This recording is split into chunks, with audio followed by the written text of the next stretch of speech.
دیا، دوسرے دن پھر بھیک مانگتا ہوا گیا، پھر سپاہیوں نے بھگا دیا، تیسرے دن پھر گیا، سپاہیوں نے کہا ارے مانگنے دو دیکھا جائے گا کیا ہوگا۔ سپاہی ایک طرف ہوتے ہیں، جیسے اس نے دروازہ کٹکھٹایا تو امام احمد بن حنبل اندر سے نکلتے ہیں، آنکھیں سوجھی ہوئی ہے، روتے روتے آنکھوں میں آنسو سے گئے تھے۔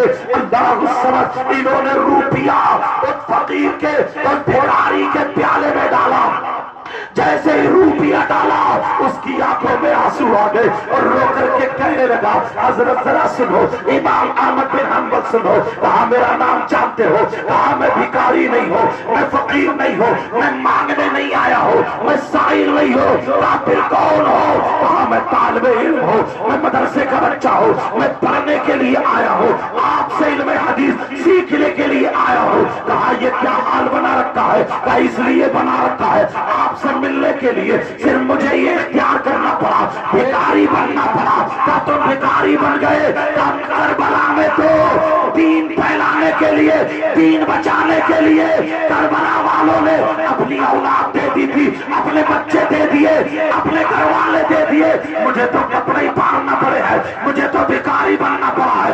اگر جان دینی پڑے گی تو میں جان دے دوں گا مگر علم حاصل کروں گا۔ مدرسے کے بچوں سنو کیسے علم حاصل کیا ہے۔ بیٹا اگر تمہیں بھی عالم بننا ہے تو اچھا عالم بننا، اگر تمہیں بھی عالم بننا ہے تو مر جانا مگر شریعت کے خلاف کبھی قدم مت اٹھانا۔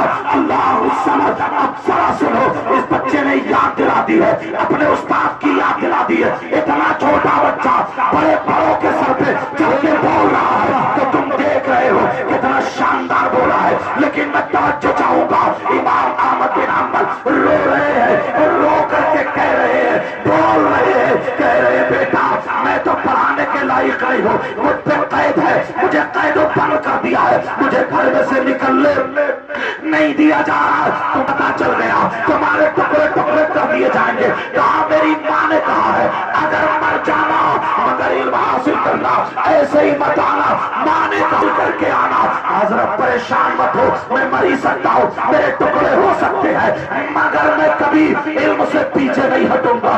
اللہ کے اس نے ہاتھ پکڑ لیا، اپنے استاد کا ہاتھ پکڑا اور پکڑنے کے بعد کہنے لگا حضور مجھے پڑھا دینا، میں بڑی دور سے آیا ہوں، پڑھنے کے لیے آیا ہوں۔ کہا بیٹا یہ بتا میں تجھے کہاں پڑھاؤں؟ میرا مدرسہ بند ہو گیا ہے، میں تجھے کہاں پڑھاؤں؟ پڑھانے کی جگہ مجھ پہ قید ہے، بیٹا یہ بتا میں کہاں پر پڑھاؤں، کہاں پر جاؤں، تجھے کیسے پڑھاؤں؟ جب اتنا کہا تو وہ بچہ کہنے لگا، وہ بچہ بولنے لگا